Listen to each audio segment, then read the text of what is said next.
Ken, we are live. How are you? All's good, man. How are you? I'm doing awesome. Thank you.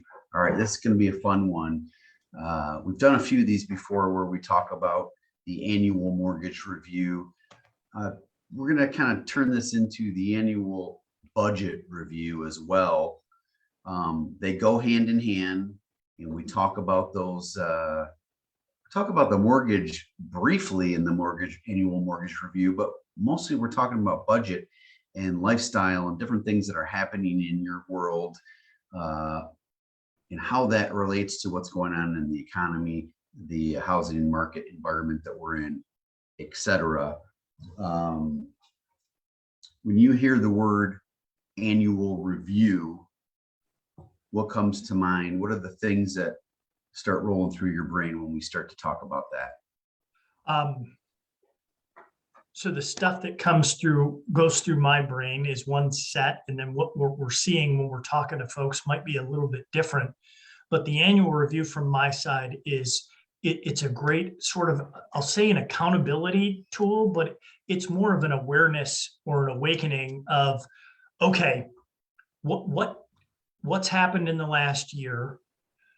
What should I be aware of? And what am I doing now that may need to be adjusted? That's been huge for me every year, just because of, we'll call it the last 4.5 years, having kids in school. I'll call it college, where you get some friendly reminders that there's big ticket items that need to be paid for. That's been easier for me to go, all right, annual review. It's necessary because I'm getting the things in the mail that say, hey, you got to fork out some cash, or that, you can't avoid this. All right, it's a reality. I love it.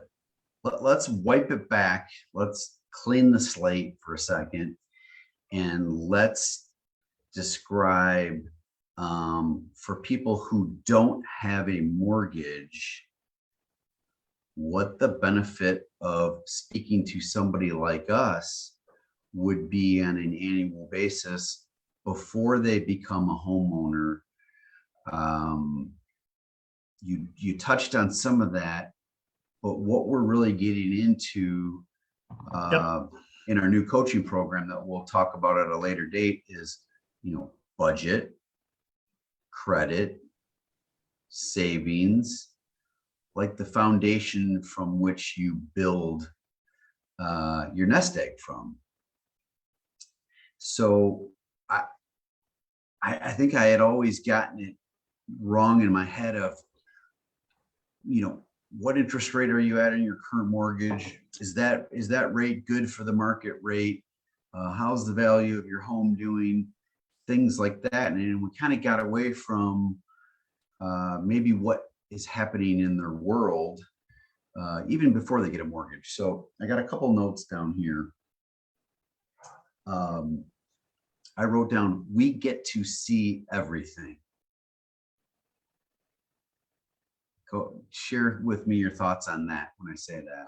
While you were talking about this part of people that may not have a mortgage now, I go right to the part of the financial advisors that we get a chance to speak with for our own personal stuff, the advisors that we get a chance to speak with as a result of some of our mortgage client conversations.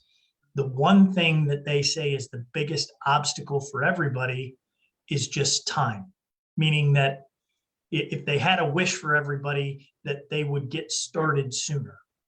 And getting started sooner is a big open concept, but it's the understanding of just getting started. That doesn't have to be, you have to have a certain amount of money set aside to start playing in the game with the financial advisor. But what they're saying is start thinking about it sooner than what you think. Take little action steps to get yourself into a good position to do what you're looking for. Because what's terrible is waking up 2 or 3 years later and going, all right, I'm going to get started now. And we got to make up for some of that time. So as it, I think, relates to what you're talking about, Kirk, is if you're thinking about moving, if you're thinking about getting out of mom and dad's home and renting an apartment, if you're thinking about possibly looking to buy, even if you're getting ready to rent, it's not just walk into the sales office and I sign my name and I get to put my TV in there. There's credit steps that may need to be taken. There's first month rent upfront, security deposit. There's a reality check that, hey, start thinking about that stuff prior to, just the day before you want to move. So everybody that we come across or we move into our database where we have touch points going off throughout the year, each one of those folks are going to get some sort of trigger that says, hey, it's time for your annual review. Annual review, I always go back to the budget per se. But I think before we get into the nuts and bolts of the review, it's important to realize what's going on in the environment around us. So all of the questions that we field right now revolve around the explosion of rent going up, the explosion of home values going up, and then how do I get at some of the equity that I've built if I am a homeowner?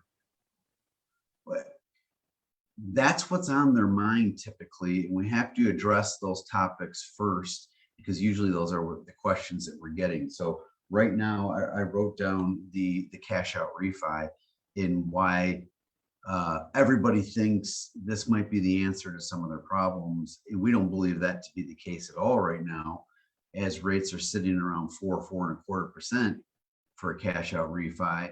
So we'll do touch base on that real quick before we get into the nuts and bolts of the review.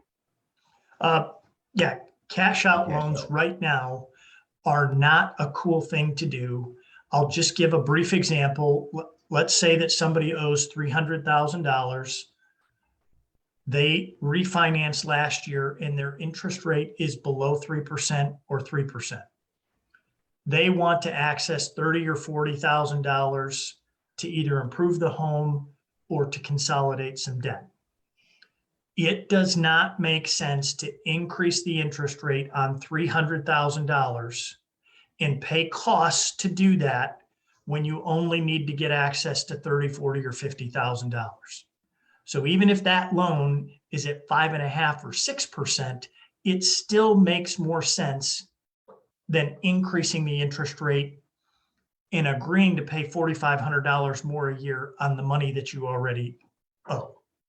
So right now, it does not make sense for most people to do a cash out. It makes sense to do an equity loan, and then we see what's going on with that each year thereafter, back to the review. So cash out loans, tough to make sense for most people. No bueno. That's our little tip of the day for those of you that are wondering, because we're fielding a ton of those calls right now and we're saying, no, don't do it. Yes. And the reason why we're talking about it is other lenders are saying do it because they are desperate to write a loan and try to get a paycheck. So, man, it's just disturbing what advice is available out there. And, what's that saying? What has two thumbs and is really concerned about themselves? It speaks French, moi. Mm-hmm. Yeah, that it's hard for a consumer right now to make sense of that. Okay. So the different tools that we're using now to help people work through this. You had just referenced debt consolidation. So as we're having this review, one of the questions we're asking is, tell me how the debt's going. Are you carrying credit card balances? Were there any purchases in there that you couldn't pay off with a lump sum and you financed? Talk to me a little bit about the debt consolidation component and the tool that you use right now to help folks. Yeah, the debt consolidation tool is fantastic because it gets everybody to acknowledge what the cost of that debt is. It challenges their thoughts on balancing paying down the debt versus having excessive funds sitting in a savings account. So if somebody has money in savings, it reminds them that, hey, I'm not making any money on this, but I'm paying 12 to 15%. I need to look at that differently. If somebody doesn't have the money in the bank or the savings balance, then we look to use the equity to say, all right, again, you are paying 12 to 15% on that money. We either need to stop paying as much interest and get that down to under 5 with an equity loan, or we need to understand what that cash flow improvement is, meaning I don't have these credit card payments now. Okay, now how can I utilize that to my best interest? And the conversations are really just, it's all about awareness. What do you have? How are you It's viewing easy that? to Tell me. put your head in the sand, right? And say, Oh I my don't want to look gosh. at this. Oh my God. I know I'm going backwards for this month or 3 months in a row, and I'm beating myself up for it, and I don't want to think about it. So when we talk about environmental changes, it leads me right into the gas prices. If you're a customer, or I'm sorry, a borrower who drives a significant distance, your budget just went up 100, 200, 300, $400 a month right now just to cover the cost of gas, which could throw everything out of kilt. Yeah, Off kilter. that one expense line item you have in your household budget is now 30 to 40% greater than what it was a year ago. On top of your groceries. So, oh, I don't need to do a review. I'm at 2.5% on my 15-year fixed mortgage. I'm good. No, we still want to talk to you once a year. Credit scores are changing nonstop. We utilize the soft credit inquiry so we can get a look at your credit scores without bringing the scores down, but we can also see your monthly obligations, budgets, credit scores. Super important. Budgets are always changing. Credit scores are always changing. Things happen to, you could have an item that went into collection that you weren't aware of. As an example, it could bring your scores down 80 to 100 points without you even being aware of it. So the soft inquiry credit report, the debt reduction worksheet, home buyer budget tool. You're using this mostly for folks who are getting ready for home ownership, but there's no reason that our folks that are already in a home can't use it and update it. Yeah, think about that. If somebody is to get into a new lease of an apartment, or they're going to move into a new home, it's not just the cash dollars needed for that transaction, I'll call it.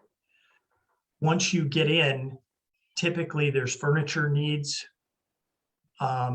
There's other expenses or desires or needs that go along with that to Cleaning make that supplies.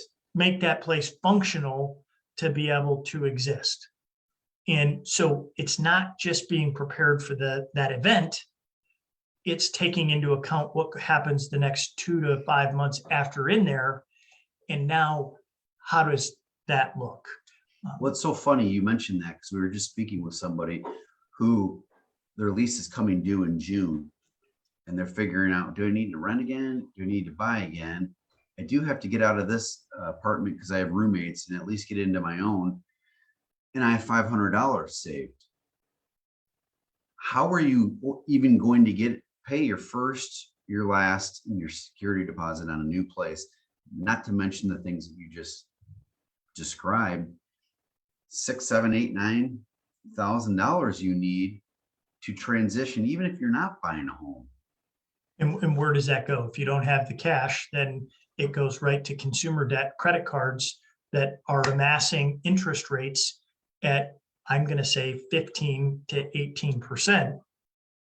And now you're rapidly trying to get that paid down or to a spot that's comfortable so that you can bring in enough money to clear the expenses that you have on a monthly basis. So I won't go into it a little bit much, but First Fi is the name of the coaching program, and it is budget, credit, savings, and all the different tools that we have, that we're going to spend the time with you. We want to help you at least once a year go through all of this stuff. This is easy for us to do because that's all we do all day, every day. And we have the tools to do it to help you. If you're one of those people that want to take control of your situation and start growing the nest egg, this is the basic foundation stuff. This is the stuff that should have been taught in high school. It hasn't been. We have folks that are moving into apartments that don't even realize they need all of that money up front. Can you get it from mom or dad? Well, no. Well, credit cards are your option, or you need to go live with somebody, or you need to go live in the basement, or a family member or a relative, or 4 of you need to come together and rent an apartment.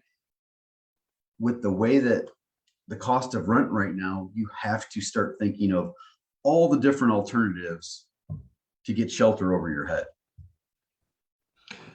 Yeah, and going into it with your eyes wide open is a much better idea than jumping in and having 6 or 9 months go by and go, all right, wow, did I dig a hole? And that's okay if you did. There's, adjustments that can be made. Our wish is just take advantage of some free conversations. The obligation is only for you to take a one small morsel from that conversation and hopefully improve your scenario. I go back to that people doing cash out loans right now.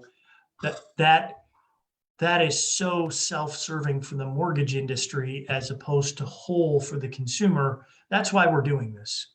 We want to help. If we do our job right and we help you get ready, we're going to be in a position to help you with a home loan if and when It makes sense. it makes sense. So we're Super relevant. It's super relevant, right? I mean, it's stuff you're is. talking to your kids about every month or so. I know I am. All right, what's going on? What are you doing with that? What are you feeling? Where did this money go? Hey, good for you. Those kind Why of are the credit conversations. scores 680 or 660 and not 780 or 760? Well, here's why. We're going to show it to you. Here's what you need to do. We're going to put the action steps in place to get you there.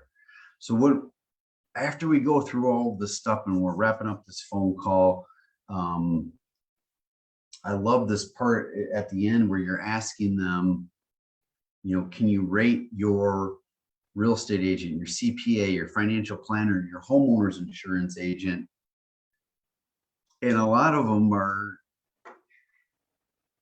do you have somebody I can talk to? Yeah, I was using this person and I'm not sure it's going the way that it should go. I don't get to talk to them as much as I get to talk to you, and I don't even need a mortgage. We have partners for all of that stuff. That's what we're here for as well, is to get somebody help you get somebody that's a right fit for you, that wants to work on your behalf. The financial has a planner, genuine interest in what's good for you. yeah, Not how does this relate to a customer or revenue for me? One more thing I'll just add to that. This has happened a couple times just in the last week. But it is very hard for someone to get answers or ideas or resolve from their peer group, because there's a lot of personal information that maybe doesn't feel right to share. I'm talking about both sides. Hey, if I'm in a hole and I got to dig out of it, that can feel awkward. If I'm doing really well and I just want to make sure I'm doing the right thing, that's going to be even worse than the other, which is how can you talk to friends and buddies and go, dude, I'm killing it, but I'm not sure I'm doing the right things. And I've had a number of those folks go, I just appreciate the sounding board. And that's rewarding as well, just to say, hey, you've done a really good job. Yeah, there's a couple things you could think about. Do you have somebody else that in that financial services, insurance, real, whatever? That's super rewarding for us. Well, we've been blessed to be find this industry because it suits our personalities very well, where we get to help people all day, every day. So most of the financial planners, or a lot of them, are looking for, an accumulation of assets before they'll start working with you or take you on. We're different, where we want to work with you right out of the gate to help you build credit, help you build savings, help you get into home ownership. And then you can transition to the spot of where you're now accumulating wealth every month. So you were asking them, how do you rate those people? Let's say we do have somebody with a nest egg, how do you rate your financial planner? I rate them a 3 out of 5.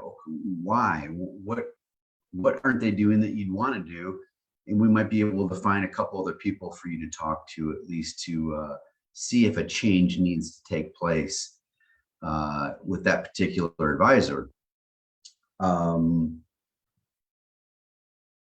Man, this is just it's a big topic. I took it lightly probably 5-6 years ago when we started doing them, or more of like took it with a grain of salt. Yeah, we should let everybody know where the rates are and what the home values are. And I didn't think about all the different life patterns that people are in, people in their teens or 20s or 40s or 60s. Everybody's at a different spot, and they take these external environmental things going off around us differently. And each of their moves need to be different according to the risk that they're willing or that they can afford to take. It's just wild what it's turned into.